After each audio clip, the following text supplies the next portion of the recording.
Okay, so activity 2.3, solutions for vertical dilation. So we talked about transformations and how to solve and how it relates to the coordinate graph. So you have seen how to solve an equation in the form f of x equals x minus c squared. And we talked about with the plus or minus at the end, which is a horizontal translation. We talked about vertical translations as well. Now we're going to talk about what happens if we have a dilation. So consider the function x minus 5 squared, which is graphed here. Determine the solution to this graph. So if we look at the graph, the solution would be x equals 5. Okay. And it says interpret the solution in terms of the axis of symmetry. So once again, since it's equal to 0, you're going to go 0 distance from the axis of symmetry. So x equals 5 is the axis. And solution. And it says describe the 0. So the 0 is just x equals 5. So same type of problem as yesterday. Now let's add a dilation factor. So consider this function, but now we're putting a 2 in front. Write g of x in terms of f of x. So g of x is 2 times f of x. And describe the transformation. So we should know that the 2 stretches vertically by a factor of 2, right? Because if we remember that, that's an a value, right? That's an a value. So a makes it stretch vertically by a factor of 2. Okay, so then it says sketch the graph. So if we're stretching vertically by a factor of 2, I'm not going to get too detailed, but we know it's going to narrow it, right? But does it move the location? No, because the graph is in the same location, we're just narrowing it. Okay, so then it says, have the zeros changed? No, they are the same. So when you have an a value, it does not change your zeros. So if you put a number in front, it does not change the zeros if you have no vertical shift. So we're going to look at that moving forward. Okay. So what does a do? It doesn't change anything. Now here's some examples. So I'm going to do letter C, and then you can go back and do B and A before that, because I find C to be the most complicated. So like we were doing in yesterday's lesson, you're going to rewrite this by moving the 18 to the same side. So we're going to put plus 18 equals 0. Okay. And then to make it look like yesterday, we don't want this negative 2 here. We're going to divide every term by negative 2. As long as you do to every term, it doesn't change the value. So now we have x minus 1 squared. 18 divided by negative 2 minus 9 equals 0. Okay, and now you should see this looks just like what we did yesterday. So as we said, that 2 is not going to affect the graph because it takes the graph and it shifts it and stretches it and it makes it equivalent. So now if we were to solve this, we'd have x minus 1 minus 3 equals 0 and x minus 1 plus 3 equals 0. And if we solve, we're going to get x equals 4 and x equals negative 2. Okay, so you're going to do this one. You should notice this one looks very similar. So do the steps out and make sure you get the right answer. And this one, again, this one does not have the number in front, so you don't have to do that division step. It's going to be just like yesterday's. So we've determined a solution to quadratic equations given in the form ax squared or ax minus c squared. What happens if there's a plus d with that? So now we have all the parts. So the graph of 2x minus 5 squared is shown. You know that the solution to the equation is 5. Consider the function 2x minus 5 minus 2. Write h of x in terms of g of x. So h of x equals g of x, because g of x is 2x minus 5 squared, so this whole part here, minus 2. And what is a transformation? It's going to shift down 2. So it says now sketch the graph on the same coordinate plane. So we're going to take the graph and we're going to shift down 2, and then we're going to curve it up. And I'm just kind of approximating. It's probably not the best curve, but you get the idea. You're going to shift it up. If you want to get Desmos and do this more accurately, that's probably a better idea, but just to get a rough sketch, it just shifts the graph down 2. By doing that, you should see that we've now created 2 zeros instead of just 1. Okay? So consider the equation now, determine the solution algebraically. And then it says label on the graph. So let's go algebraically. I'm going to draw this over here. 0 equals 2 times x minus 5 squared minus 2. Just like up above, if we want to get rid of that 2, we're going to divide every term by 2. So then this becomes 0 equals x minus 5 squared minus 1. And then we're going to factor to x minus 5 minus 1. Remember, we're taking the square root. And then x equals 0 and x minus 5 plus 1 equals 0. Sorry about that. And then we're going to solve. So x minus 6 is 0, x is 6. And x minus 4 equals 0, x equals 4. And if we go to our graph, it crosses at 6 and 4. And you can see that there. So describe the zeros of this function. The zeros are x equals 6 and x equals 4. And if we remember from yesterday, whatever the number at the end is, make sure you divide by 2 first. So that's square root of 1. That means from the axis of symmetry, the graph moves 1 unit to the left and 1 unit to the right from the 5, and that's where you get the 4 and 6. Oh, sorry, I didn't realize that was chopped off. Apology, I'm sorry. So let me just leave that for a minute so you can see. Okay, so we took the equation, divided everything by 2 so we could solve, did our factoring, got our answers.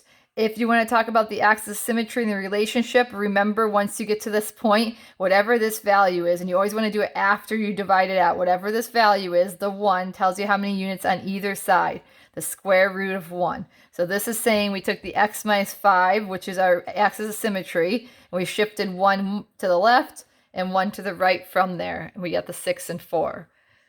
Okay, so by shifting the graph down, we went from having 1 0 to 2 zeros. So now let's investigate the effect of an equation in the form ax minus c squared plus d, where a is greater than 0 and d is greater than 0. Consider this function, graphed as shown. Notice the graph j of x does not cross the x-axis, which means, as you can see, there are no real zeros. Solve the function algebraically to show that x is not a real number.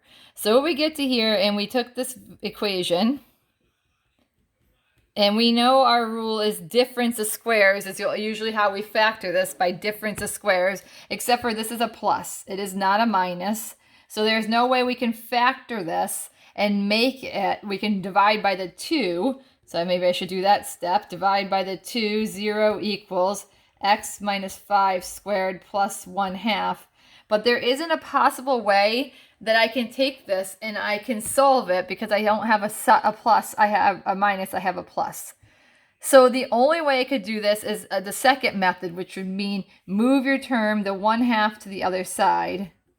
So we have negative 1/2 equals x plus 5 or minus 5 squared. And then to get rid of the square root, with the square, we take the square root to get x by itself. And right there, we should notice, we just took the square root of a negative, which is not possible.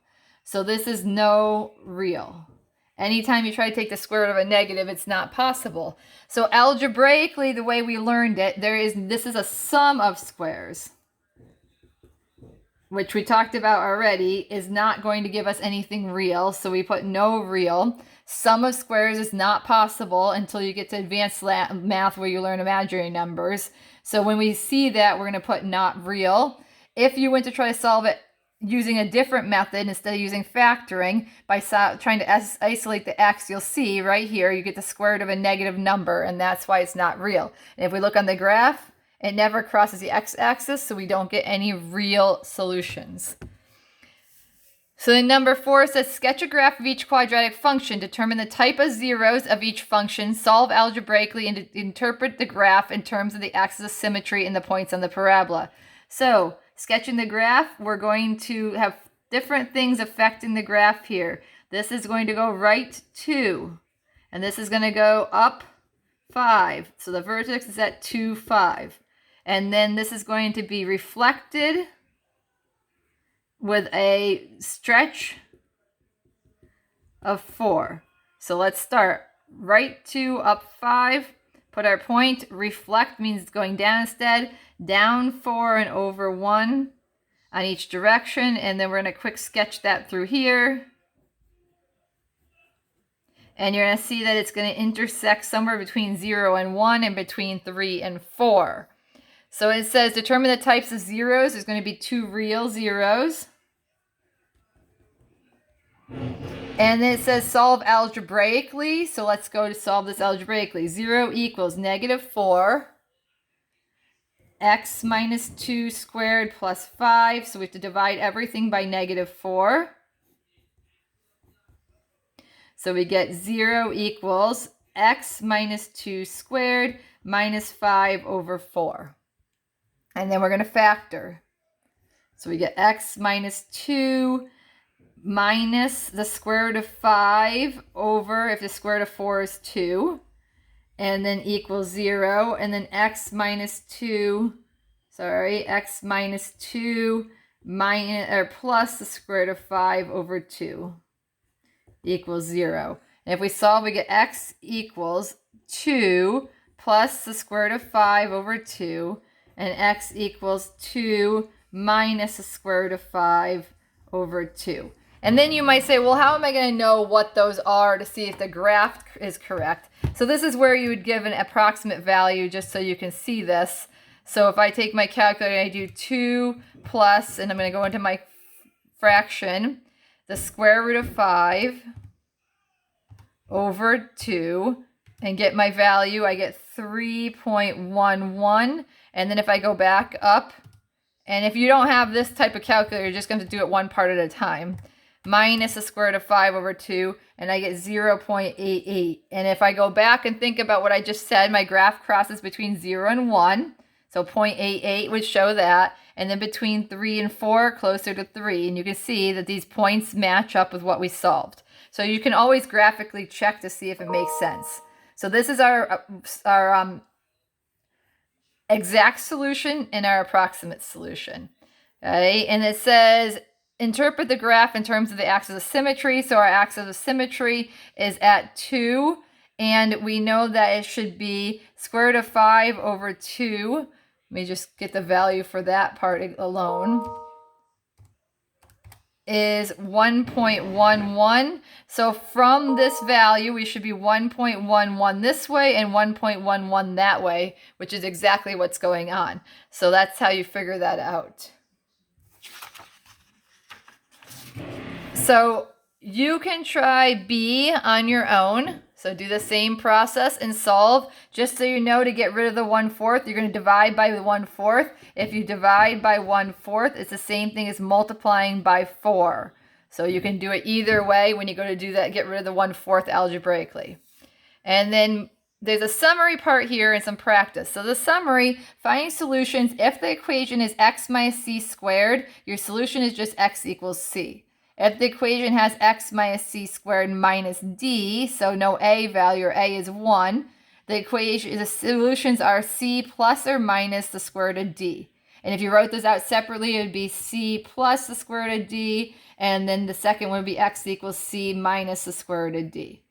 And then if you have the a, then it becomes c plus or minus the square root of d over a. And then if you have the plus here instead of the minus, there's going to be no real solutions. Okay, that's if A and D are both positive. If A is if one of them's negative, you can solve. So I'm just going to do one of them. We'll do 3 together just to make sure you see what I'm looking for. So this is in the format, if we look at it, of here. So A is 1/2. C is -2 because it's minus, so it's -2, and D is positive 32. So when we go over here and it says x equals C, which is -2, plus or minus the square root of D, which is 32, over A, which is 1/2. And if I simplify that, I get -2 plus or minus the square root of 32 divided by 1/2 is 64. So I get -2 plus or minus 8. -2 plus 8 is 6. Negative 2 minus 8 is negative 10. And there are my solutions. So you see how instead of doing all the work out, that we can take this shortcut if you can remember it. Otherwise, you can solve it out. So for these other 3 problems, you may use this table to find your solution, or you can do it out the way we've been talking about. Okay.